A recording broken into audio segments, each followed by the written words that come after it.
A su lado, el doctor Mendoza se ajustó los lentes, con las manos temblorosas. No era la primera vez que daba malas noticias, pero esta le partía el alma. Elena, comenzó, con la voz ronca, como si hubiera estado llorando en el pasillo antes de entrar. Hemos hecho todos los análisis. Repetimos las pruebas 3 veces. La leucemia es extremadamente agresiva. No responde a los tratamientos convencionales. Elena abrió los ojos lentamente. Eran grandes, oscuros, llenos de una calma que ya no sentía por dentro. ¿Cuánto tiempo me queda, doctor? Él tragó saliva. Miró hacia la puerta, como si esperara que alguien viniera a salvarlo de tener que decirlo. Pero no vino nadie. 3 días, susurró.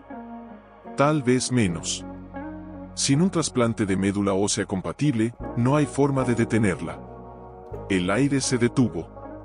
El reloj de la pared dejó de hacer tic-tac. Incluso el viento cayó. Elena no lloró. Solo cerró los ojos otra vez, como si estuviera guardando ese número en algún rincón de su memoria donde no doliera tanto. 3 días. 72 horas. 4.320 minutos. ¿Cuántas veces había malgastado un minuto quejándose del tráfico? ¿Cuántas horas había perdido discutiendo por tonterías? Ahora, cada segundo era un tesoro que se le escapaba entre los dedos. La puerta se abrió de golpe. Ricardo entró como un huracán en traje de diseñador, con los ojos enrojecidos y el aliento entrecortado. Había corrido desde su oficina al enterarse. Se arrodilló junto a la cama, tomó la mano de Elena entre las suyas, suaves, cuidadas, acostumbradas a firmar cheques, no a sostener el dolor, y la apretó con fuerza. No, dijo, con una voz que temblaba entre la orden y la súplica. No acepto eso. ¿Cuánto cuesta encontrar un donante? ¿100 millones? ¿1000 millones? Dígame y lo pagaré. El doctor negó con tristeza. No se trata de dinero, Ricardo. Se trata de compatibilidad genética. Necesitamos un donante con antígenos HOLA extremadamente raros. En toda la base de datos internacional, no hay nadie que coincida al 100%. Y aunque lo hubiera, el trasplante tarda semanas en organizarlo. Ella no tiene semanas. Ricardo miró a Elena. En sus ojos no había miedo, solo una ternura infinita, como si ya estuviera despidiéndose. Entonces haremos lo imposible, dijo él, con la mandíbula apretada. Porque si algo no existe, lo inventamos. Pero por primera vez en su vida, el hombre que había construido imperios con una llamada telefónica sintió el frío helado de la impotencia. El dinero no podía comprar el tiempo. Y el tiempo ya se les acababa. Elena sonrió, débil, y acarició su mejilla. Prométeme algo, susurró. Lo que quieras. Colgó y marcó otro número. Sí, soy Valdés. Escuche bien, duplicaré la recompensa. No, triplicaré. 5 millones de dólares a quien encuentre un donante compatible para mi esposa. Publíquelo en todos los medios, en redes, en carteles de la calle, en el cielo si hace falta. Pero por más que gritara, por más que firmara cheques sin mirar el monto, el reloj seguía su marcha implacable. Cada tic era un clavo más en el ataúd que aún no existía, pero que ya podía oler. Al amanecer, un helicóptero aterrizó en la azotea del hospital. De él bajaron 3 médicos con maletines blindados, rostros serios, acentos que sonaban a esperanza lejana. Ricardo los recibió como si fueran ángeles. ¿Pueden hacerlo?, preguntó, con la voz quebrada. El jefe del equipo, una mujer de cabello canoso y mirada cansada, lo miró con compasión. Haremos todo lo humanamente posible, señor Valdés. Pero la biología no se negocia. Sin un donante compatible, ni todo el dinero del mundo puede crear médula ósea de la nada. Ricardo apretó los puños. Quiso gritar, quiso golpear algo, quiso exigir un milagro.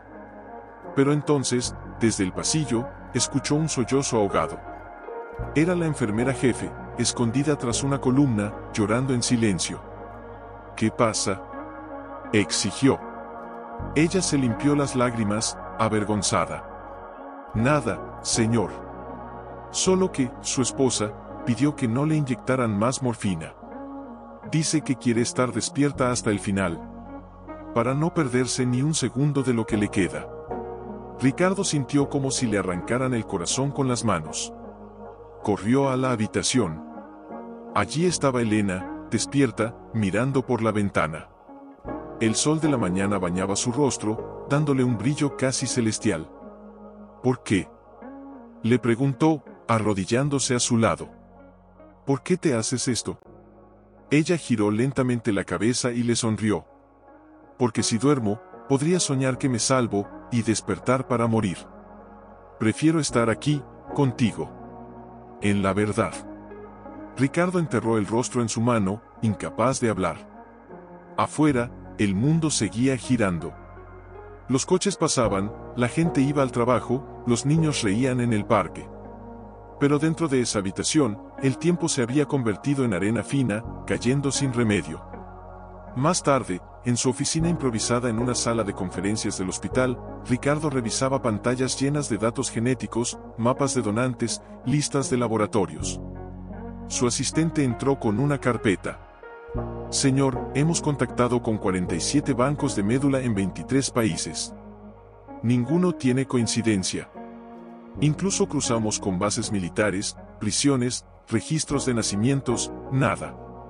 Ricardo lanzó la carpeta contra la pared. Entonces busquen en los malditos cementerios si es necesario.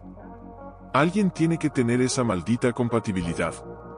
Pero en el fondo, ya lo sabía. Estaba luchando contra un muro invisible. Y cada minuto que pasaba, Elena se desvanecía un poco más. Ya no comía. Ya no hablaba mucho. Solo miraba su reloj de pulsera, el que él le regaló en su 10º aniversario, como si contara los latidos que le quedaban. Esa noche, mientras caminaba por los pasillos vacíos del hospital, Ricardo vio a una niña pequeña sentada en las escaleras de emergencia, envuelta en una manta raída, con los pies descalzos y llenos de polvo. Vendía caramelos de papel arrugado. Él ni siquiera la miró. Estaba demasiado ocupado pensando en cómo comprar un día más de vida. Pero la niña lo observó. Vio sus ojos hundidos, su traje caro manchado de lágrimas secas, la forma en que sus hombros temblaban cuando creía que nadie lo veía. ¿Está triste?, preguntó ella, con una voz suave como el viento. Ricardo se detuvo, sorprendido. Nadie le hablaba así. Nadie se atrevía. Mi esposa se está muriendo, dijo, sin saber por qué le confesaba eso a una extraña. La niña bajó la mirada, jugueteando con un caramelo. Mi mamá también se murió, dijo. No teníamos dinero para el hospital. Solo teníamos hambre. Ricardo sintió un nudo en la garganta. Quiso decir algo, pero no encontró palabras. Solo asintió, y siguió caminando. Pero la niña no lo olvidó. Esa noche, mientras dormía bajo un puente, soñó con una mujer pálida en una cama blanca, y con un número que no entendía, 3 días. Y algo dentro de ella, algo antiguo y puro, se encendió. Muriendo, había dicho. Y esas palabras se le habían quedado clavadas en el pecho como una espina. ¿Por qué a unos les duele tanto vivir, y a otros ni siquiera les importa?, murmuró, mientras se ponía de pie. Recogió su pequeña mochila hecha de una bolsa de supermercado, guardó el último pedazo de pan duro y salió a la calle. El sol ya calentaba, pero no a ella. El mundo no se calentaba para los invisibles. Mientras caminaba hacia el centro, vio a un grupo de niños jugando en un parque cercano. Riendo. Con zapatos. Con madres que los llamaban por su nombre. Lucía bajó la cabeza y apretó el paso. No por envidia. Por costumbre. Había aprendido a no mirar lo que no podía tener. Pero hoy era distinto. Hoy no pensaba en ella. Llegó al mercado, donde solía vender sus caramelos. Doña Marta, la vendedora de flores, la vio y le hizo un gesto. ¿Otra vez sin desayuno, Lucía? La niña negó con una sonrisa forzada. Estoy bien, doña Marta. Solo, tengo una pregunta. Dime, hija. ¿Usted sabe cómo se salva a alguien que se va a morir? La mujer frunció el ceño, sorprendida. ¿De qué hablas? En el hospital hay una señora. Le quedan 3 días. Y el hombre, su marido, lloraba como si el mundo se le acabara. Doña Marta suspiró, mirando al cielo. Ay, mi niña, a veces no se puede salvar a nadie. Solo acompañar. Pero, ¿y si yo pudiera hacer algo? ¿Tú? Preguntó la mujer, con ternura, no con burla. ¿Qué podrías hacer tú, con tus 10 años y tus zapatos rotos? Lucía no respondió. Pero en sus ojos brillaba algo que doña Marta no había visto en mucho tiempo, fe. Más tarde, mientras limpiaba vidrios en una esquina para ganar unas monedas, escuchó a 2 enfermeras que salían del hospital, fumando. Es una tragedia, decía una. Elena Valdés, tan joven, tan buena. Y sin donante compatible. Ni siquiera en la red global. Dicen que su marido está ofreciendo millones, respondió la otra. Pero el dinero no crea médula ósea, hermana. A menos que aparezca un milagro, o un ángel. Las enfermeras se alejaron riendo, sin saber que, tras un contenedor de basura, una niña de la calle había escuchado cada palabra. Médula ósea. Donante. Compatible. Esas palabras le sonaban vagamente familiares. De pronto, recordó. Hacía 2 años, cuando su madre enfermó, las trabajadoras sociales las llevaron a un centro de salud comunitario. Le hicieron análisis a ambas. Tu mamá tiene un tipo de sangre muy raro, le dijo una doctora. Y tú también, Lucía. Guarda este papel. Algún día podría salvar una vida. Ese papel, aún no tenía. Lo guardaba dentro de un libro viejo que encontró en la basura, cuentos de hadas para niños valientes. Lo abrió con manos temblorosas. Ahí estaba.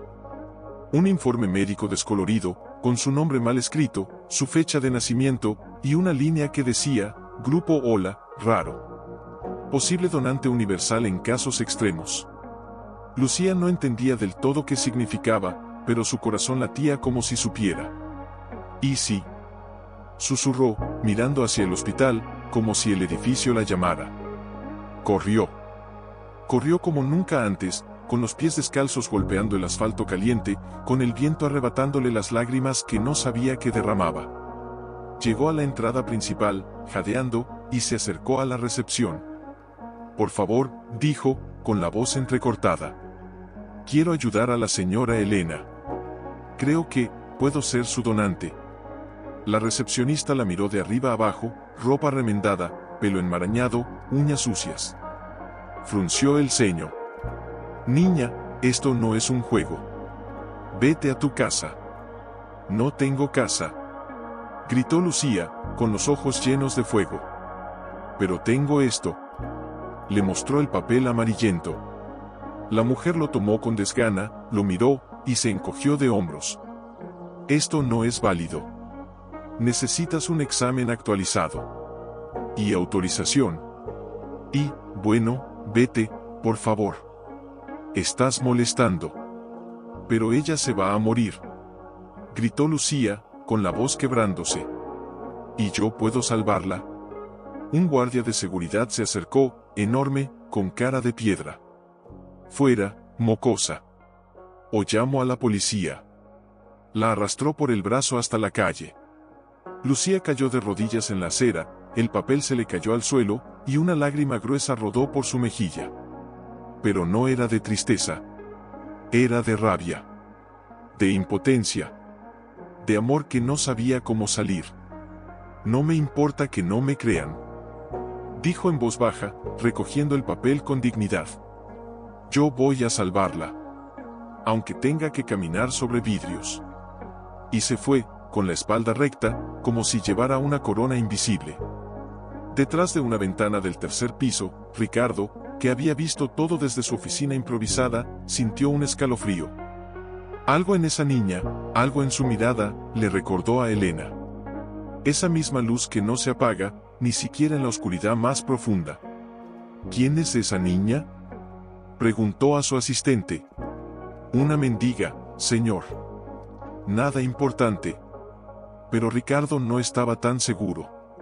Mamá, murmuró. Me dijiste que si alguna vez podía ayudar a alguien, lo hiciera, aunque no me conocieran. ¿Verdad? No hubo respuesta. Solo el crujido de una hoja seca rodando por la acera. Pero en su mente, la voz de su madre sonaba clara, cálida, como si estuviera allí. El valor no está en lo que tienes, Lucía. Está en lo que das. Abrió los ojos. Respiró hondo. Y tomó una decisión. Al amanecer, ya estaba frente al centro de salud comunitario donde le habían hecho los análisis años atrás. El lugar estaba cerrado, con las ventanas rotas y las puertas selladas con cinta amarilla. Pero Lucía no se detuvo. Rodeó el edificio, trepó por una ventana trasera medio desprendida y se coló dentro. El interior olía a humedad y abandono. Archivos tirados por el suelo, sillas volteadas, jeringas vacías. Con el corazón latiendo como un tambor, buscó el cuarto de registros. Lo encontró al fondo, con una puerta entreabierta. Dentro, cajas apiladas hasta el techo. Empezó a revolver, con las manos temblorosas, llamando a su propia historia en voz baja, Lucía.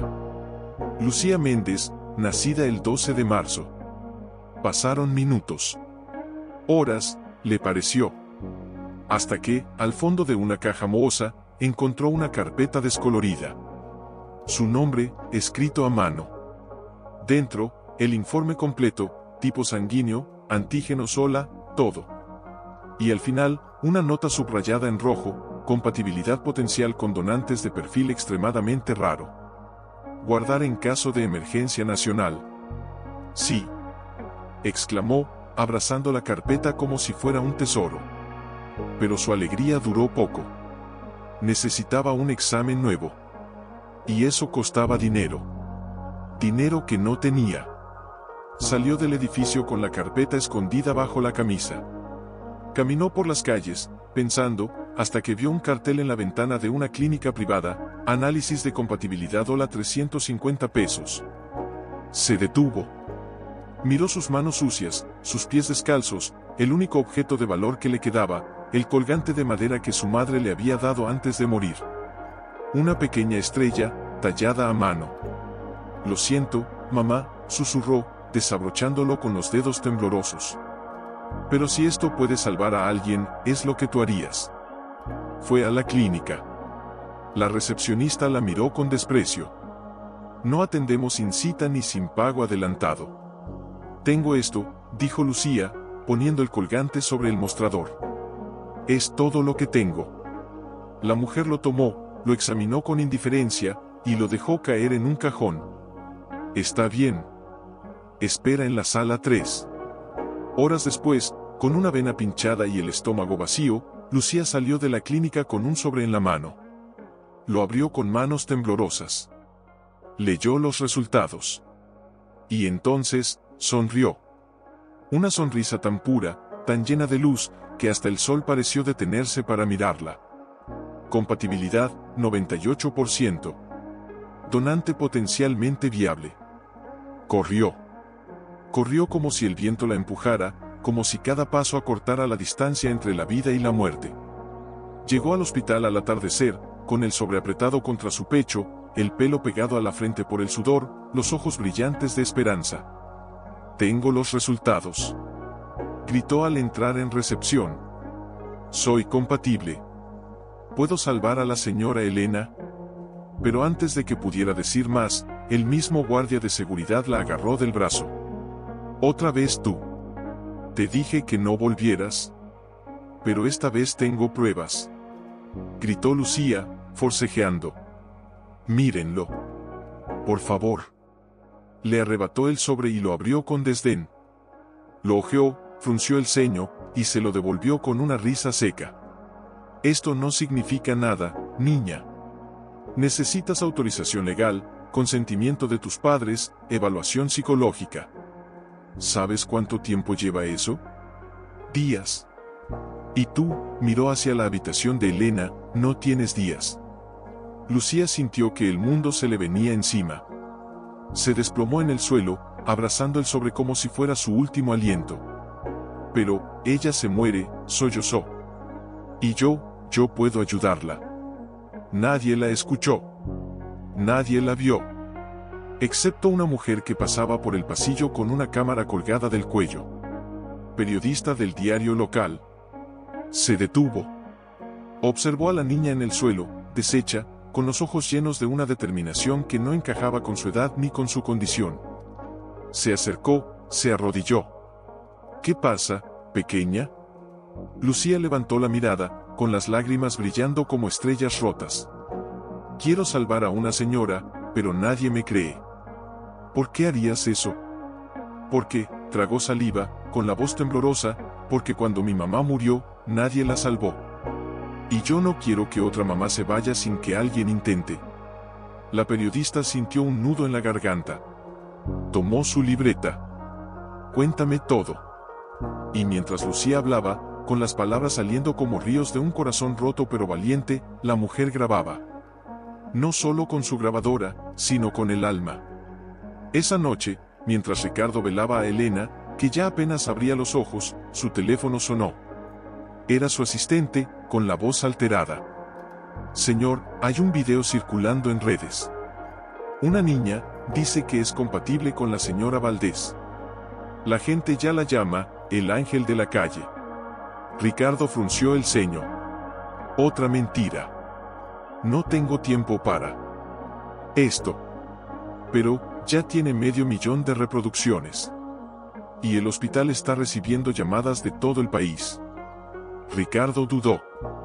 Miró a Elena, tan frágil, tan cerca del abismo. Y por primera vez, en lugar de desconfiar, sintió un destello de algo que había olvidado hacía años. Esperanza. Tráiganla, dijo, con voz baja pero firme. Quiero verla con mis propios ojos. Y así, mientras la ciudad dormía, el destino preparaba su encuentro más. Ricardo la esperaba en una sala de reuniones del piso privado, con los brazos cruzados y el ceño fruncido. No creía en milagros. Creía en contratos, en pruebas, en hechos. Y esa niña no encajaba en ninguno de sus cálculos. Cuando la puerta se abrió y Lucía entró, mojada, temblando, con el sobrearrugado aún en la mano, Ricardo la miró de arriba abajo. Vio sus pies descalzos, sus uñas rotas, la camiseta demasiado grande que le colgaba de los hombros. Y sintió algo extraño, no lástima. Reconocimiento. ¿Tú eres la que dice que puede salvar a mi esposa? Preguntó, con voz fría, aunque le temblara el pulso. Lucía asintió, sin bajar la mirada. Sí, señor. ¿Por qué? ¿Qué ganas con esto? ¿Dinero? ¿Fama? Ella negó lentamente. Nada. Solo, que no se muera. Ricardo se acercó un paso. Sus ojos escudriñaban los de ella, buscando una grieta, una mentira, un interés oculto. Pero no encontró nada. Solo una pureza que lo desconcertó. ¿Sabes lo que es un trasplante de médula? ¿Sabes que te pincharán la espina dorsal? ¿Qué podrías enfermarte tú también? Sí, respondió Lucía, con voz suave pero firme. Pero si no lo hago, ella se irá. Y yo, no podría vivir sabiendo que pude ayudar y no lo hice. Ricardo sintió como si le hubieran dado un puñetazo en el pecho. Recordó las palabras de Elena, prométeme que no dejes que el mundo te endurezca más de lo que ya está. Y ahí estaba, frente a él, una niña que el mundo había golpeado 1000 veces, y que aún tenía el coraje de darlo todo por una desconocida. ¿Por qué tú? Susurró, casi para sí mismo. ¿Por qué una niña de la calle, y no uno de mis contactos, mis laboratorios, mis millones? Lucía bajó la mirada un instante, como si buscara las palabras en el suelo mojado. Porque, a veces, las cosas importantes no se compran, dijo. Se sienten. Y yo, sentí que tenía que hacerlo. Hubo un silencio largo. La lluvia golpeaba las ventanas. Afuera, el mundo seguía su curso. Pero dentro de esa sala, algo se había roto, y algo nuevo estaba naciendo. Ricardo se pasó una mano por el rostro. Cuando volvió a hablar, su voz ya no era dura. Era humana. Los médicos dicen que necesitas autorización legal. No tienes padres. No tienes tutor. El proceso toma días, y ella, su voz se quebró, ya no tiene días. Lucía lo miró, y en sus ojos brilló una determinación que heló la sangre de Ricardo. Entonces hágalo usted, dijo. Sea mi tutor. Por un día. Por una hora. Lo que sea necesario. Ricardo la miró, atónito. ¿Confías en mí? ¿En un hombre que ni siquiera te conoce? Confío en que ama a su esposa, respondió ella. Y eso es suficiente. En ese momento, la puerta se abrió. Era el doctor Mendoza, con una expresión urgente. Señor Valdés. Elena ha entrado en coma inducido. Su cuerpo ya no responde. Si no hacemos el trasplante en las próximas 24 horas, no habrá nada que hacer. El aire se volvió denso. Ricardo miró a Lucía. Ella no tembló. Solo asintió, como si ya hubiera aceptado su destino. Hágalo, dijo Ricardo, con una voz que resonó como un juramento. Háganlo ya. Pero, intervino el doctor. Ella está desnutrida. Bajo de peso. Si la sometemos al procedimiento ahora, podría colapsar. Entonces aliméntenla. Cúrenla. Hagan lo que sea. Gritó Ricardo, con los ojos llenos de lágrimas. No voy a perder a mi esposa, y tampoco voy a sacrificar a esta niña.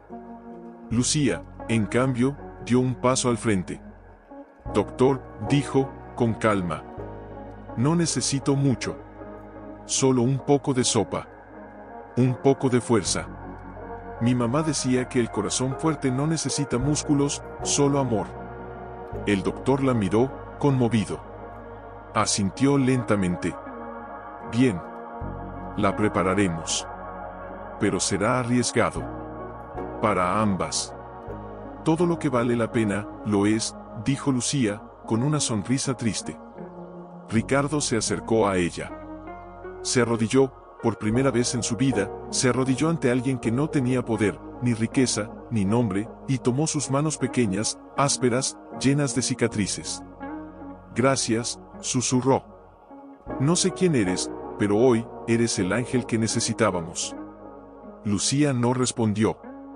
Solo miró hacia la habitación donde Elena yacía, como si ya pudiera ver su alma esperando.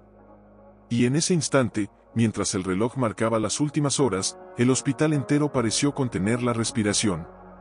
Porque algo imposible estaba a punto de, come, niña, le dijo la mujer, con los ojos húmedos. Necesitas fuerzas para hacer lo que vas a hacer. Lucía asintió y sorbió en silencio. Cada cucharada era un acto de fe. Cada bocado, una promesa. Mientras tanto, Ricardo no se separaba del lado de Elena. Le sostenía la mano, le hablaba al oído, le contaba recuerdos que pensaba que ya no importaban, su primer beso bajo la lluvia, la vez que bailaron en la cocina a medianoche, la risa que ella soltaba cuando algo le parecía ridículo. Le hablaba como si ella pudiera escucharlo, y tal vez, en algún lugar entre la vida y la muerte, lo hacía. De pronto, el doctor Mendoza entró con una carpeta en la mano. Su rostro estaba pálido. Señor Valdés, tenemos un problema. Ricardo se puso de pie de un salto. ¿Qué pasa? ¿Con Lucía? No. Con el sistema. Acabo de recibir una llamada del comité ético del hospital. Dicen que, sin una tutela legal formal, no podemos proceder con el trasplante. Aunque usted haya dado su consentimiento verbal, la ley exige una orden judicial. Y con el fin de semana, no habrá juez disponible hasta el lunes. ¿El lunes? Gritó Ricardo. Ella no llega al lunes. Lo sé, dijo el doctor, con la voz quebrada. Pero la ley es la ley. Ricardo apretó los puños. Miró a Elena, luego a la puerta, como si pudiera atravesar las paredes y encontrar una solución en el aire. Entonces romperemos la ley, dijo, con una calma aterradora. Si no hay juez, seré yo quien asuma la responsabilidad. Hagan el trasplante. Yo firmaré lo que sea. Iré a la cárcel si es necesario. Pero no dejaré que mi esposa muera, ni que esa niña arriesgue su vida en vano. Antes de que el doctor pudiera responder, la puerta se abrió suavemente. Era Lucía. Había escuchado todo desde el pasillo. No tiene que ir a la cárcel, señor, dijo, con voz suave pero firme. Yo, tengo algo que tal vez ayude. Se acercó y le entregó una hoja arrugada que había sacado de su mochila. Era una copia del acta de defunción de su madre, y al dorso, una nota manuscrita, firmada por una trabajadora social años atrás: Lucía Méndez queda bajo la protección temporal del Estado hasta nuevo aviso. En caso de emergencia médica, se autoriza intervención con fines humanitarios. El doctor tomó el papel, incrédulo. Esto podría servir. Es antiguo, pero si lo presentamos como documento de emergencia, hágalo. Ordenó Ricardo. Use cada truco, cada grieta en el sistema. No vamos a rendirnos ahora. El doctor asintió y salió corriendo. Lucía se quedó parada frente a la cama de Elena. Miró su rostro pálido, sus labios resecos, sus manos inertes. Y sin pensarlo, se acercó y le tomó una de ellas. Señora Elena, susurró. No se vaya. Todavía hay gente que la necesita. Su esposo y yo no queremos que se vaya. Ricardo la observó desde atrás, con el corazón en la garganta. En ese momento, no veía a una niña de la calle. Veía a una alma antigua, sabia, enviada por algo más grande que todos ellos. ¿Tienes miedo?, le preguntó, acercándose. Lucía lo miró. Sus ojos estaban llenos de lágrimas, pero su voz no tembló. Sí, admitió. Tengo miedo de que no sea suficiente. Tengo miedo de que, aunque de todo, ella no despierte. Ricardo se arrodilló frente a ella. Entonces no lo hagas por el resultado, dijo. Hazlo por el amor. Porque, aunque ella no despierte, tú ya la salvaste. Salvaste su memoria, su dignidad, su final. Lucía asintió lentamente. Y en ese instante, sonó el intercomunicador. Doctor Mendoza al quirófano 3. Donante y receptora listas para procedimiento inmediato. Era la señal. Lucía respiró hondo. Se puso de pie. Y caminó hacia la puerta, no como una víctima, sino como una guerrera. Espérenme, dijo, antes de salir. Volveré. Ricardo la vio desaparecer por el pasillo, pequeña, frágil, pero con una luz que iluminaba hasta las sombras más oscuras del hospital. Y mientras esperaba en la sala de cirugía, con las manos entrelazadas y los ojos cerrados, una sola oración repetía en su mente: que el mundo nunca olvide que el milagro no viene del dinero, sino del corazón de quien no tiene nada, y lo da todo. Respira hondo, Lucía, dijo una enfermera, acariciándole el pelo con suavidad. Solo sentirás un pinchazo. Luego, dormirás. La niña asintió, pero sus ojos seguían abiertos, fijos en el techo, como si contara las grietas para no pensar en el miedo. ¿Duele mucho?, preguntó, en un hilo de voz. Un poco, respondió el anestesista, con honestidad. Pero valdrá la pena. Lucía cerró los ojos. Y en ese instante, recordó las palabras de su madre, dichas una noche bajo las estrellas, cuando aún tenían un techo, aunque fuera de cartón: el dolor que se sufre por amor, no se pierde. Se convierte en luz. Estoy lista, susurró. Y entonces, todo se volvió blanco.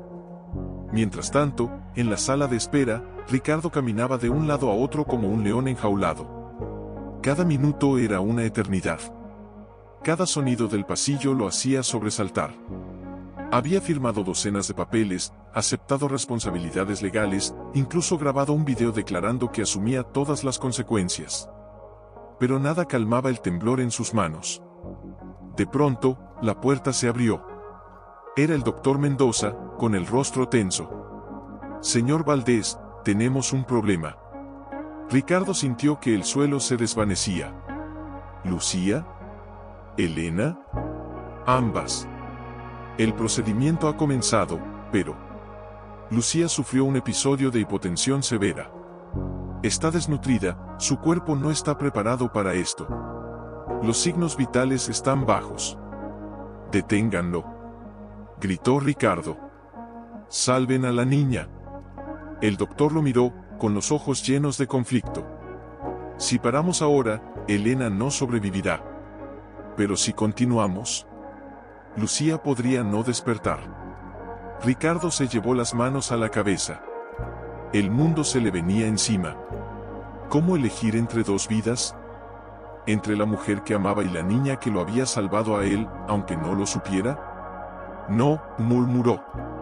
No puedo pedirle a una niña que muera por mi esposa. Pero en ese momento, como si el destino escuchara sus pensamientos, una voz débil llegó desde el pasillo.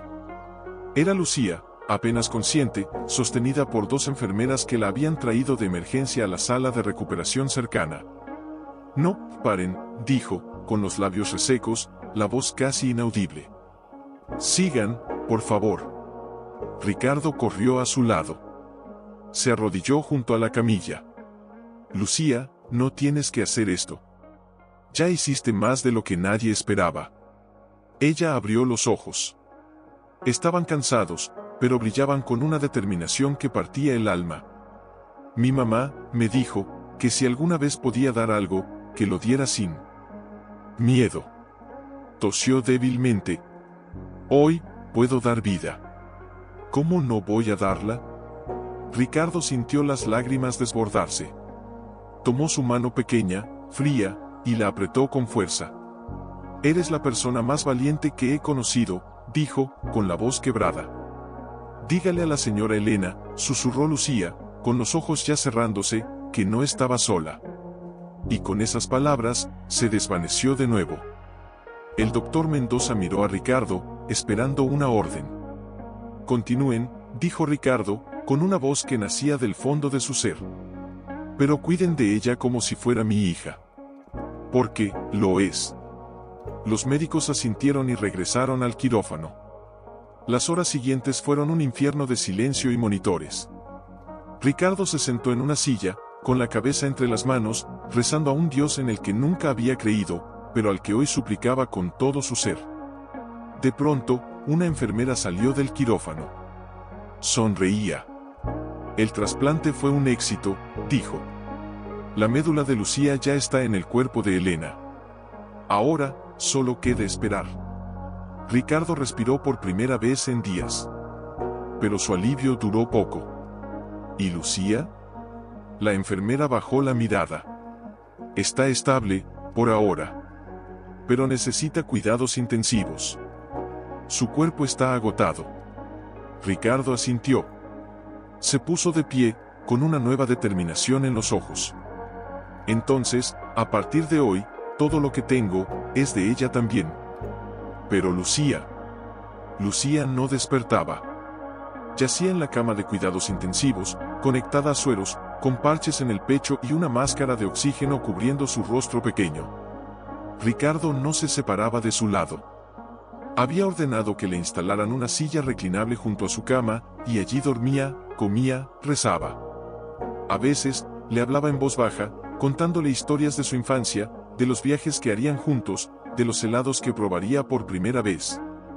Hoy nevó en la ciudad, le decía una mañana, sosteniendo su mano. Nunca habías visto nieve, ¿verdad? Parece azúcar espolvoreada sobre el mundo. Cuando despiertes, te llevaré a tocarla. Pero Lucía no respondía. Solo su pecho subía y bajaba, lento, frágil, como una vela a punto de apagarse. Una tarde, mientras Ricardo le leía un cuento del viejo libro que ella llevaba en su mochila, Cuentos de hadas para niños valientes, la puerta se abrió. Era el doctor Mendoza, con una expresión grave. Señor Valdés, necesito hablar con usted. Ricardo se levantó, temiendo lo peor. ¿Es Lucía? Sí. Sus niveles de plaquetas están cayendo. Su sistema inmunológico está colapsando. El procedimiento la debilitó más de lo que pensábamos. Si no responde en las próximas 12 horas, no terminó la frase. No hizo falta. Ricardo sintió que el mundo se le venía encima. Miró a Lucía, tan pequeña, tan sola, y recordó cómo había entrado al hospital con nada más que un papel arrugado y un corazón gigante. No, dijo, con voz firme. No se va a ir. no después de todo lo que ha hecho. Ricardo, el doctor usó su nombre por primera vez, como un amigo, no como un médico. A veces, el cuerpo no entiende de milagros. Solo de límites. Entonces romperemos los límites. Gritó Ricardo, con los ojos llenos de lágrimas. Traiga a los mejores especialistas. Use lo que sea necesario. No voy a perderla. El doctor asintió, conmovido. Haré todo lo posible.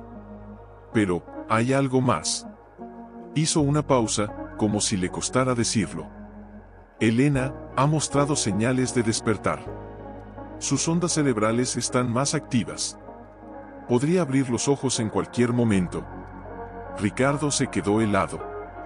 2 vidas, 2 destinos, colgando de un hilo. Una despertaba, la otra se desvanecía. ¿Y si? Preguntó, con la voz quebrada. ¿Y si lo que le falta a Lucía es saber que valió la pena? El doctor lo miró, intrigado. ¿Qué quiere decir? Quiero decir, Ricardo miró a Elena, en la habitación contigua, y luego a Lucía. Quiero que, cuando Elena abra los ojos, lo primero que vea sea a la niña que la salvó. Esa noche, contra todos los protocolos, Ricardo pidió que trasladaran la cama de Lucía al cuarto de Elena. Los médicos protestaron, pero ante la mirada férrea de Ricardo, cedieron. Así, bajo la luz tenue de la luna, las 2 mujeres, una millonaria, una mendiga, yacieron lado a lado, conectadas no por tubos, sino por un acto de amor que trascendía el tiempo, la clase, la muerte misma. Ricardo se sentó entre ambas, tomándoles una mano a cada una. Elena, susurró. Si puedes oírme, despierta. Por favor. Hay alguien que te espera. Alguien que dio todo por ti. Y como si el universo hubiera estado esperando esas palabras, los monitores de Elena emitieron un pitido diferente. Más fuerte. Más vivo. Sus párpados temblaron. Lentamente, con esfuerzo infinito, abrió los ojos. Lo primero que vio fue el rostro pálido de Lucía, dormida, serena, como un ángel cansado. ¿Quién? Murmuró, con la voz ronca. Es Lucía, dijo Ricardo, con lágrimas corriendo por sus mejillas. Ella te salvó. Elena giró la cabeza, mirando a la niña con una ternura que solo nace del alma. Gracias, susurró, aunque sabía que Lucía no podía oírla. Pero en ese instante, como si hubiera escuchado, los dedos de Lucía se movieron. Ligeramente. Solo un temblor. Pero fue suficiente. El monitor emitió un latido más fuerte. Y en la habitación, donde antes solo había dolor, ahora flotaba algo nuevo, milagro. Una mañana, mientras el sol pintaba de oro las cortinas, Elena logró ponerse de pie con ayuda de una enfermera. Sus piernas temblaban, pero su mirada era firme. Quiero verla, dijo, señalando la cama donde Lucía dormía. Ricardo la ayudó a caminar los pocos pasos que la separaban. Cuando estuvo frente a la niña, se arrodilló con dificultad, tomó su mano pequeña entre las suyas y la acarició con una ternura que solo nace del alma agradecida. Lucía, susurró. Soy Elena. Estoy aquí. Gracias por no dejarme ir.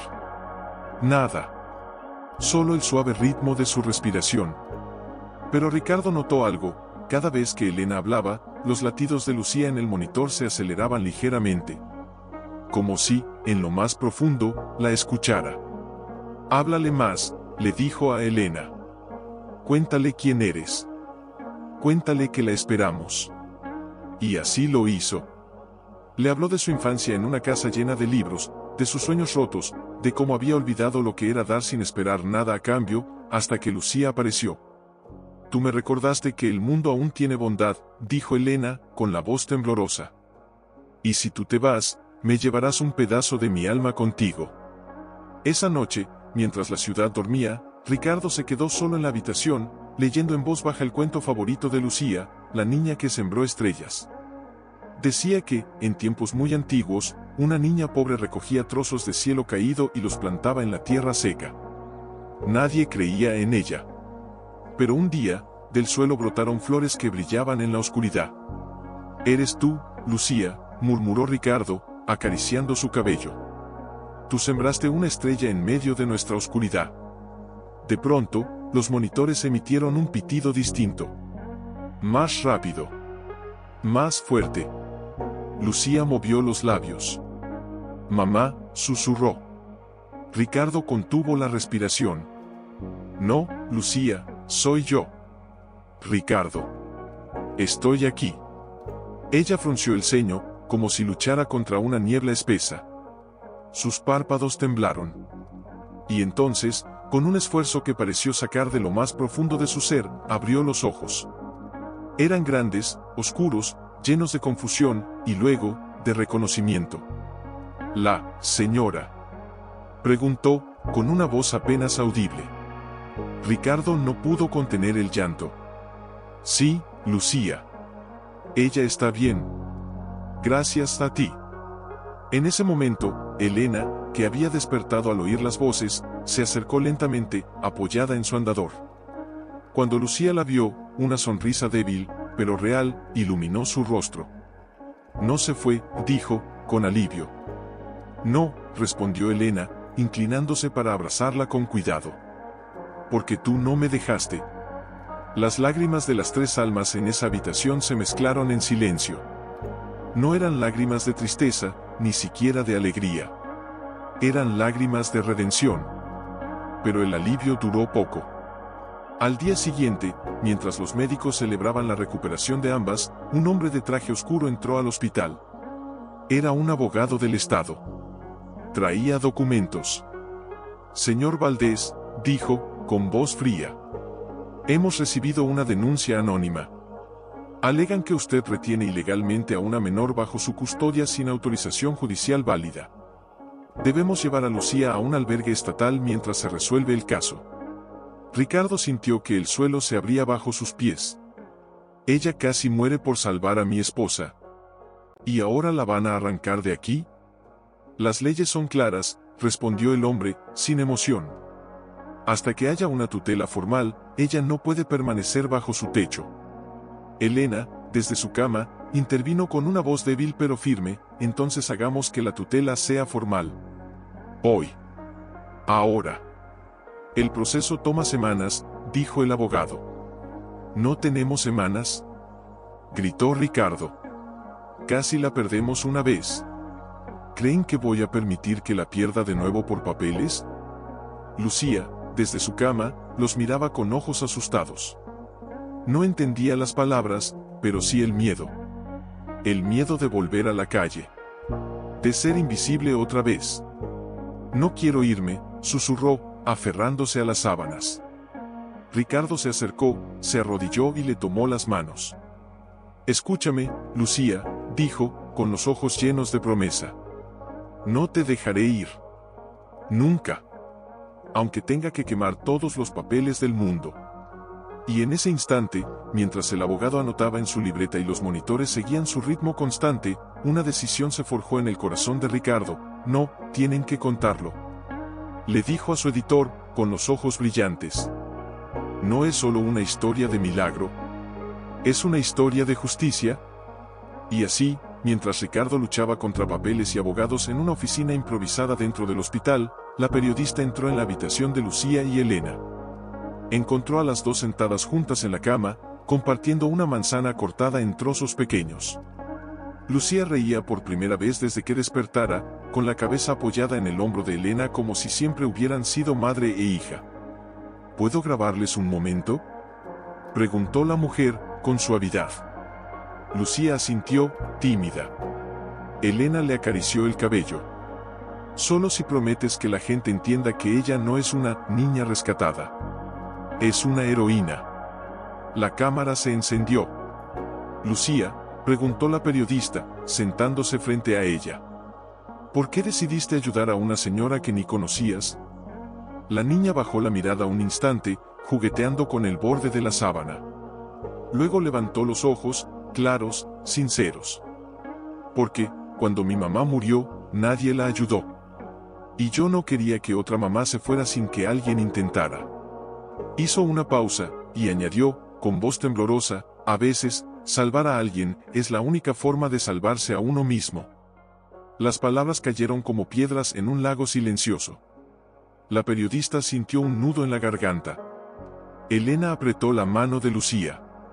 Y ahora, continuó la reportera, dicen que podrían llevártela.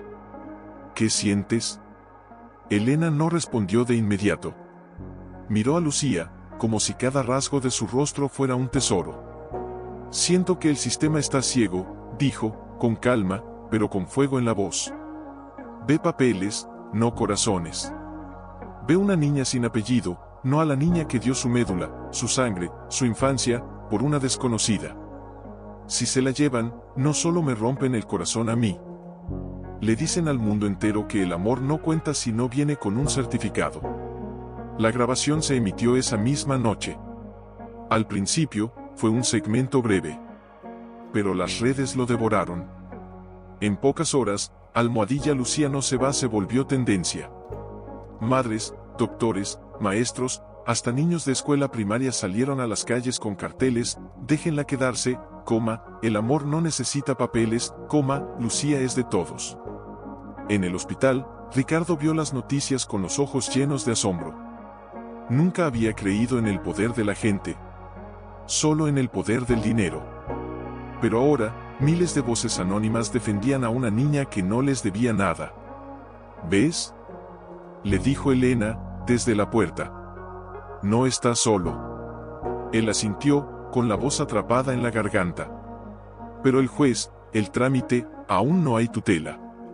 Entonces hagamos que el mundo entero sea su testigo, respondió ella. Al día siguiente, una multitud se reunió frente al hospital. No eran manifestantes.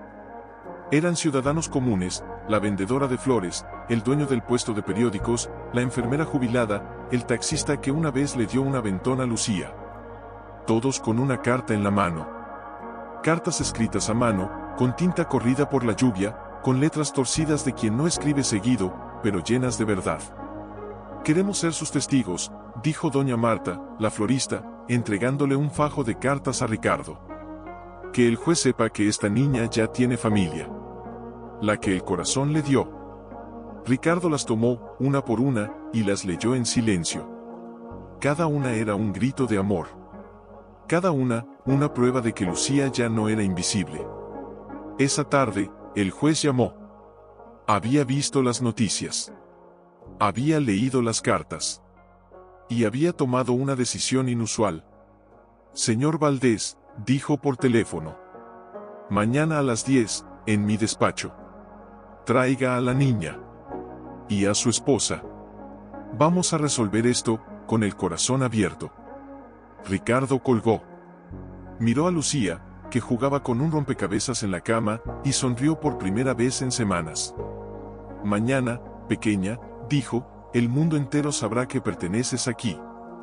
Pero en el fondo, mientras la noche caía y la ciudad seguía su ritmo, una sombra, ¿tienes miedo? Le preguntó Elena, arrodillándose para ajustarle el lazo del vestido. Lucía asintió, pero luego negó. Tengo miedo de que digan que mentí. Que no soy buena para ustedes. Elena la tomó por los hombros, con una ternura que solo nace del alma agradecida. Escúchame bien, Lucía. No importa lo que digan los papeles. Tú ya eres mi hija. Desde el día que decidiste dar tu vida por la mía, naciste de nuevo, en mi corazón. Ricardo entró en la habitación, con traje oscuro y corbata, pero los ojos hinchados de no haber dormido. Había pasado la noche repasando documentos, preparando argumentos, pero sabía que hoy no se decidiría con leyes. Se decidiría con verdad. Estamos listos, dijo, extendiendo la mano. Lucía la tomó. Pequeña, frágil, pero firme. El juzgado estaba abarrotado. No solo estaban los abogados del Estado y los periodistas, sino decenas de ciudadanos que habían seguido la historia. Doña Marta, el taxista, la enfermera jubilada, todos allí, en silencio, como un muro de corazones. El juez era un hombre mayor, de rostro severo y gafas gruesas. Entró sin mirar a nadie, se sentó y abrió el expediente. Señor Valdés, dijo, con voz grave. Usted solicita la tutela permanente de Lucía Méndez, menor de edad, sin familia conocida. Sin embargo, hay irregularidades en el proceso. Y además, hizo una pausa, mirando una hoja, hemos recibido una denuncia formal de fraude. Ricardo palideció. ¿Fraude? Alguien alega que la compatibilidad genética fue falsificada. Que todo esto es un montaje para obtener beneficios mediáticos y fiscales. Un murmullo recorrió la sala. Elena apretó la mano de Lucía, que temblaba. «Eso es mentira», gritó Ricardo. «Los exámenes están certificados por 3 laboratorios distintos». «Lo sé», dijo el juez, con calma. «Pero la ley exige que investiguemos. Por eso, hoy no decidiremos sobre la tutela, sino sobre la veracidad del acto de donación». Entonces, llamó a declarar al primer testigo, el doctor Mendoza. El médico subió al estrado, nervioso pero firme. «Señor juez», dijo, «yo estuve presente en cada paso. La niña se sometió al procedimiento con pleno conocimiento. Arriesgó su vida. Y salvó a mi paciente. No hay fraude. Hay heroísmo». «¿Y por qué una niña de la calle haría algo así?», preguntó el fiscal, con escepticismo. ¿No es más probable que alguien la manipuló? Antes de que el doctor respondiera, una vocecita suave se elevó desde la primera fila. «Yo lo hice porque quise». Todos se giraron. Era Lucía. Se había puesto de pie, con las manos entrelazadas, los ojos llenos de lágrimas pero la cabeza alta. El juez la miró, sorprendido. «Niña, ¿sabes lo que es un juramento?». «Sí», respondió ella. «Es prometer decir la verdad, aunque duela». «Entonces, acércate». Lucía caminó hacia el estrado, pequeña entre tantos adultos, pero con una presencia que acalló la sala entera. «¿Por qué decidiste donar tu médula a una mujer que no conocías?», le preguntó el juez, con suavidad inesperada. Lucía respiró hondo. «Porque, cuando mi mamá se enfermó, nadie la ayudó. Solo teníamos hambre y miedo. Y yo, no quería que otra mamá sintiera eso». Hizo una pausa, y añadió, con la voz quebrada, «A veces, el único regalo que puedes dar es tu vida. Y yo tenía eso». Un silencio profundo cayó sobre la sala. Algunos periodistas se limpiaban las lágrimas. Doña Marta sollozaba en silencio. Pero entonces, desde la última fila, un hombre se puso de pie. Era delgado, con gafas oscuras y una sonrisa fría. «Permiso, juez», dijo. «Soy periodista independiente. Y tengo pruebas de que esta historia está manipulada». Ricardo lo reconoció al instante. Era el mismo que había publicado artículos difamatorios contra él años atrás. Un hombre que vivía de destruir reputaciones. «¿Qué pruebas?», preguntó el juez. El hombre sacó una grabación. Una llamada anónima. Una voz que dice, «Le dimos el papel falso a la niña. Ella no sabe nada». La sala estalló en murmullos. Elena se puso de pie, furiosa. «Eso es una mentira. Nadie le dio nada». Lucía, en cambio, no gritó. Solo miró al hombre con una tristeza infinita. «¿Por qué quiere que me odien?», preguntó, con voz suave. ¿Acaso el mundo le hizo tanto daño que ya no cree en el bien? El hombre se quedó callado, incapaz de sostener su mirada. El juez cerró los ojos un momento. Luego, se quitó las gafas y miró a Lucía. «Niña, si todo esto fuera mentira, ¿por qué arriesgarías tu vida?». «Porque», respondió ella, sin dudar, «aunque el mundo no crea en mí, yo sí creo en el bien». Y en ese instante, algo se rompió en el juez. Algo antiguo. Tal vez un recuerdo de su propia hija, fallecida años atrás. Al llegar al coche, Lucía se detuvo. Miró hacia atrás, hacia el edificio de justicia, con los ojos llenos de una mezcla extraña, alivio, miedo, asombro. «¿Ya soy suya?», preguntó, con voz temblorosa. Elena se arrodilló frente a ella, ignorando los charcos en el suelo. «No, Lucía», dijo, con una sonrisa que brillaba más que las luces de la calle. nosotras somos tuyas. Desde el día que elegiste salvarme, nos convertiste en tu familia. Hoy solo lo firmamos en papel. Pero en el alma, ya lo éramos. Ricardo abrió la puerta trasera del coche, pero Lucía no subió. En vez de eso, se acercó a él y lo miró fijamente. Señor Ricardo, ¿usted me quiere de verdad? Aunque yo no sea perfecta, aunque no sepa leer bien, ni usar tenedor, ni... SHH. La interrumpió él, arrodillándose también, con los ojos húmedos. Escúchame, Lucía. Yo no te quiero a pesar de quién eres. Te quiero porque eres tú. Porque tienes el corazón más valiente que he conocido. Porque me enseñaste que el amor no se compra, se da. Y tú diste todo. Lucía tragó saliva. Una lágrima se mezcló con la lluvia en su mejilla. Entonces, ¿puedo llamarlos, mamá y papá?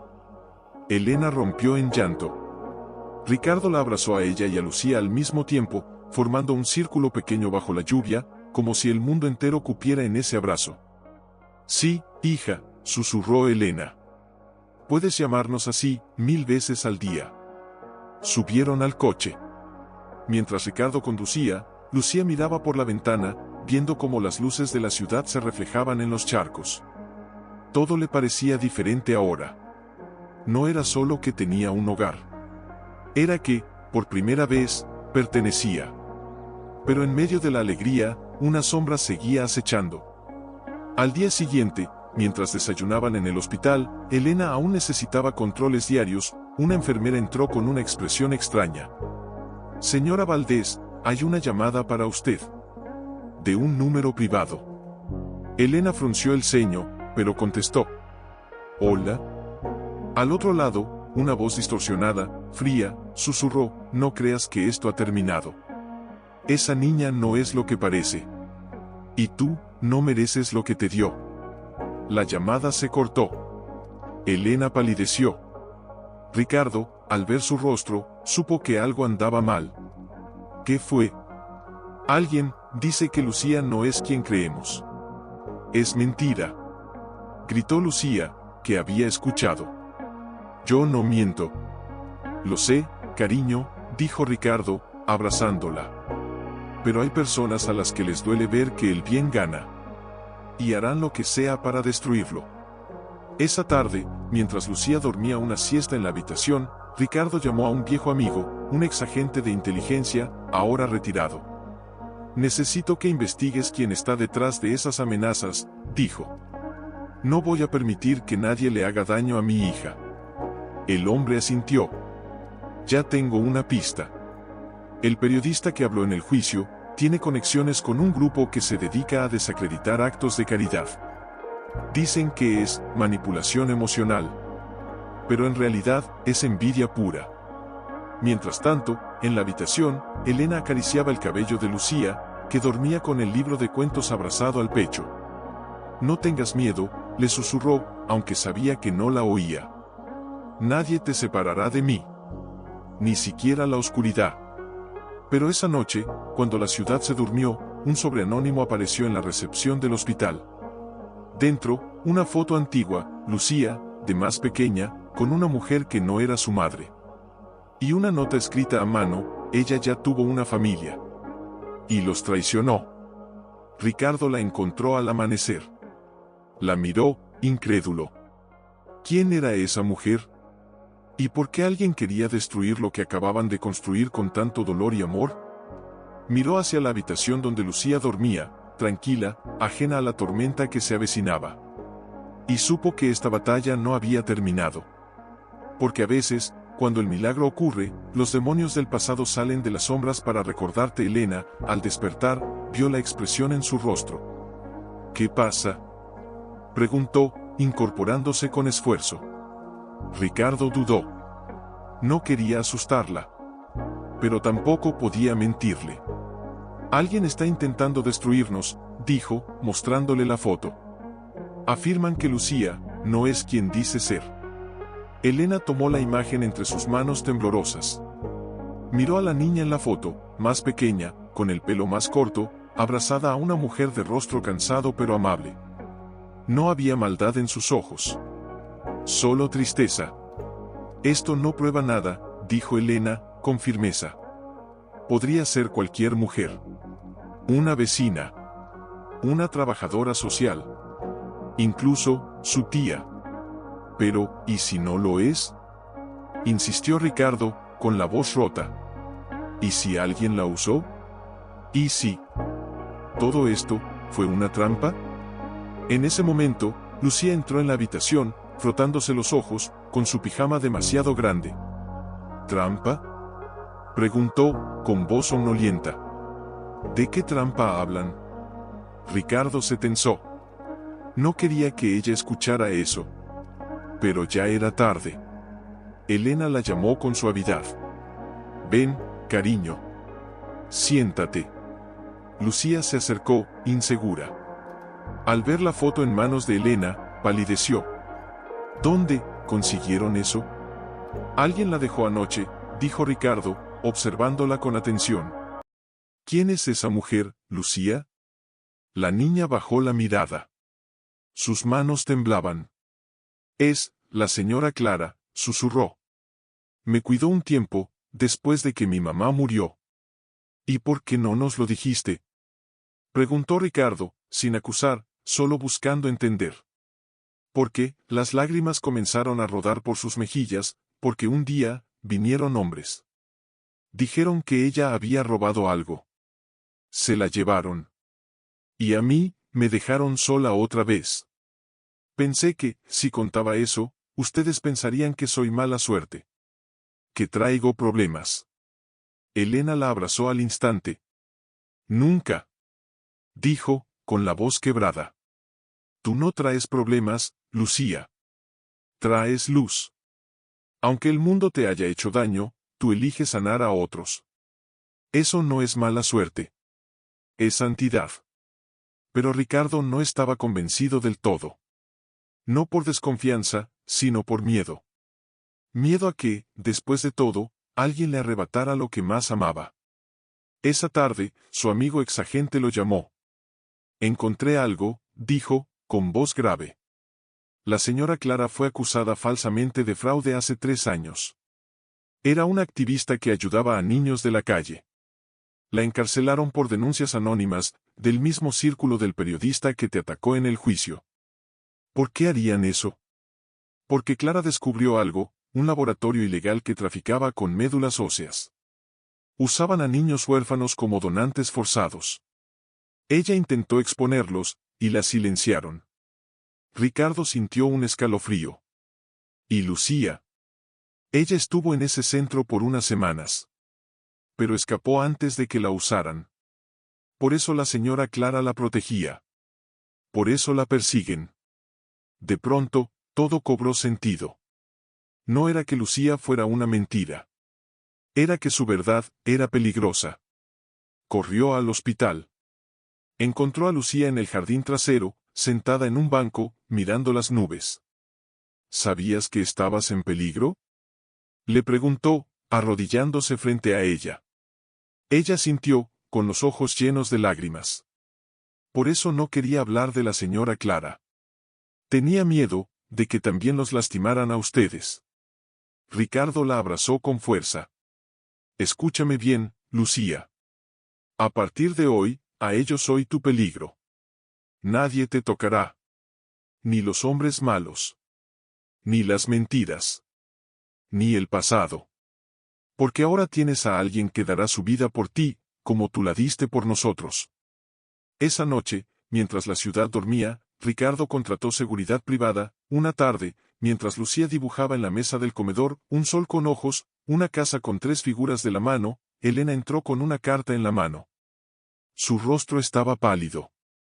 Llegó esto, dijo, entregándosela a Ricardo. Era del juzgado. Pero no era sobre la adopción. ¿Qué dice?, preguntó Lucía, mirando con curiosidad. Ricardo leyó en voz baja: se ha abierto una investigación penal por posible tráfico de órganos y manipulación de donaciones médicas. Usted y la menor Lucía Méndez están citados a declarar como testigos protegidos. El aire se volvió denso. Lucía dejó caer el lápiz. ¿Van a meterme en la cárcel? No, exclamó Elena, abrazándola al instante. Eres una heroína, no una criminal. Esto es para protegerte. Pero Ricardo sabía la verdad, declarar significaba exponerse. Significaba que los hombres del laboratorio sabrían exactamente dónde encontrarla. No podemos ir, dijo, con voz firme. No sin garantías. Esa noche, mientras Lucía dormía, Ricardo se reunió con el fiscal en una cafetería discreta, lejos del centro. Si los llevamos a declarar, los matarán, dijo, sin rodeos. Esa red tiene contactos en todos lados. El fiscal asintió, con el rostro sombrío. Lo sé. Por eso les ofrecemos el programa de protección de testigos. Nuevos nombres. Nueva ciudad. Desaparecerán. Ricardo sintió como si le arrancaran el alma. ¿Desaparecer? Después de todo lo que hemos construido. ¿Dejar que esos monstruos ganen? No es rendirse, respondió el fiscal. Es sobrevivir. Para poder destruirlos desde dentro. Al regresar a casa, encontró a Lucía despierta, sentada en las escaleras, con los brazos alrededor de las rodillas. Escuché, dijo, con voz suave. Van a quitarme mi nombre.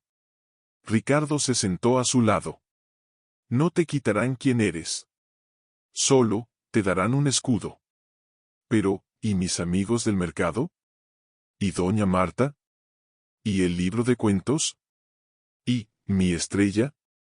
Todo eso vendrá contigo, dijo Ricardo, acariciando su cabello. Porque no son cosas. Son parte de ti. Lucía lo miró, con los ojos llenos de lágrimas. ¿Y si me olvidan? Nunca, respondió él. Porque el mundo entero sabe lo que hiciste. Y aunque cambies de nombre, siempre serás la niña que salvó una vida con el corazón más grande del mundo. Al día siguiente, mientras preparaban las maletas, sonó el timbre. Era doña Marta, con un ramo de flores silvestres y una caja de madera. Las hice yo, dijo, entregándosela a Lucía. Para que no olvides de dónde vienes. Dentro, había un collar nuevo, una estrella de madera, igual a la que Lucía había vendido, pero más brillante. Ahora tienes dos hogares, le susurró la mujer. Uno en la tierra, y otro en el corazón de todos los que te vieron brillar. Mientras el sol se ponía, Ricardo, Elena y Lucía subieron al coche.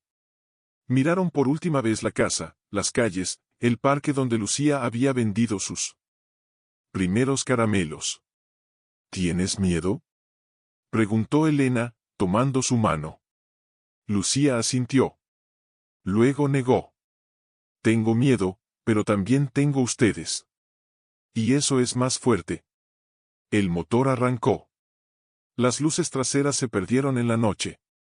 Y aunque nadie lo sabía aún, una mañana, mientras desayunaban, el teléfono fijo, el único que tenían, sin rastreo, sonó con un timbre agudo que hizo que todos se sobresaltaran. Ricardo lo atendió con cautela. ¿Hola? Al otro lado, una voz conocida, urgente, era el fiscal. Valdés, tenemos una oportunidad. Uno de los cómplices del laboratorio quiere declarar. Pero solo lo hará si Lucía testifica en persona. Dice que ella es la clave. Que vio algo la noche que escapó. ¿Y si es una trampa? No lo es. Lo tenemos en custodia. Pero necesitamos su testimonio hoy. Si no habla, perderemos la causa. Y esos hombres volverán a operar, con otros niños. Ricardo miró a Lucía. Estaba sentada a la mesa, mordiendo una tostada, ajena al caos que se avecinaba. Pero cuando sintió su mirada, levantó los ojos. Y supo. Tienen que ir sin mí, dijo ella, con voz firme. Yo iré. No. Gritó Elena. Es demasiado peligroso. Aún no estás fuerte. Pero si no voy, otros niños sufrirán como yo, respondió Lucía, con una calma que partía el alma. Ya no soy solo una niña de la calle. Soy una protectora. Ricardo sintió un nudo en la garganta. Sabía que tenía razón. Pero también sabía que cada paso que diera hacia ese tribunal la exponía a ser vista, reconocida, casada. Entonces iremos juntos, dijo. Y no la perderé de vista ni un segundo. Horas después, en una sala de audiencia secreta, bajo luces tenues y cámaras apagadas, Lucía se sentó frente a un hombre encadenado, con la cara cubierta por una capucha. Era el cómplice. ¿Reconoces a esta niña?, preguntó el juez. El hombre asintió. Ella escapó la noche que trajeron a la niña de ojos verdes, la que no despertó. Lucía palideció. Recordaba esa noche. El llanto. Las luces frías del quirófano clandestino. Y una niña, más pequeña que ella, conectada a tubos, con los ojos cerrados para siempre. ¿Viste algo más?, le preguntó el fiscal, mirándola con suavidad. Lucía tragó saliva. Sus manos temblaban, pero su voz no. Vi un tatuaje, en el cuello del jefe. Una serpiente comiéndose su propia cola. Y una placa, con las iniciales, RV. Ricardo C.L.O. RV. Ricardo Valdés. ¿Era posible que alguien usara sus iniciales para confundir? ¿O había algo más oscuro? De pronto, las luces parpadearon. Un ruido en el pasillo. Gritos. Intrusos. Gritó un guardia.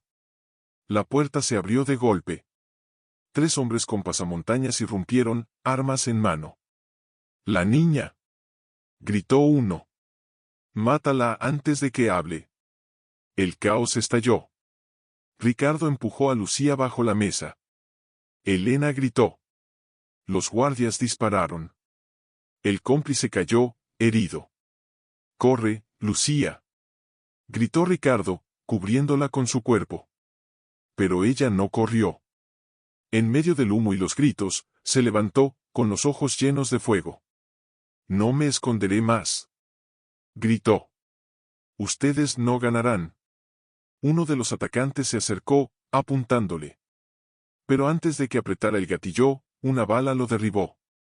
Era el exagente de Ricardo, escondido en el techo. Cuando todo terminó, el silencio era ensordecedor. Lucía temblaba, abrazada a Elena, con la cara manchada de polvo y lágrimas. «Lo siento», sollozó. «Quise ser valiente, pero tuve miedo». Ricardo la tomó por los hombros, mirándola a los ojos. «El valor no es no tener miedo, Lucía. Es actuar a pesar del miedo. Y hoy fuiste la persona más valiente de esta sala». Esa noche, en la casa segura, mientras el mundo exterior ardía en rumores, Elena, pálida pero serena, preparó té caliente y se sentó junto a Lucía. «¿Por qué no duermes, cariño?». «Porque si cierro los ojos, veo a la niña de ojos verdes», susurró Lucía, con la voz quebrada. «¿Crees que su mamá supo que murió sola?». Elena la abrazó con fuerza, conteniendo sus propias lágrimas. «No lo sé. Pero gracias a ti, nadie más morirá así. Porque tú hablaste. Porque tú te atreviste». En ese momento, Ricardo colgó el teléfono y se dejó caer en una silla. Su rostro estaba demacrado, los ojos hundidos, pero su mirada era de determinación absoluta. El fiscal dice que con el testimonio de Lucía y la confesión del cómplice antes de morir, tienen suficiente para desmantelar toda la red. Pero necesitan una última pieza, el nombre del líder. «Las iniciales, RV», dijo Lucía, con un hilo de voz. «¿Crees que se referían a ti, papá?». Ricardo negó lentamente. «No. Es una coincidencia cruel. Pero hay alguien más, alguien que ha estado detrás de todo desde el principio». De pronto, recordó algo. Una llamada antigua. Un nombre que había ignorado por orgullo. El periodista, murmuró. «Su nombre real es Raúl Varela». Silencio. Las iniciales coincidían. «Él no solo quería destruirnos», dijo Elena, con horror. «Quería vengarse.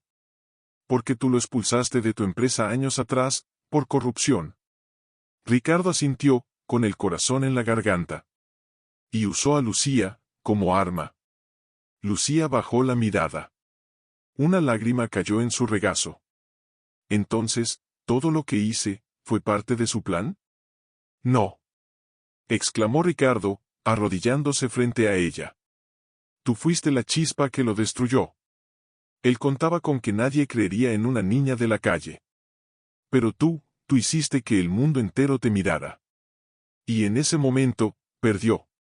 Esa misma mañana, la policía allanó el apartamento de Raúl Varela.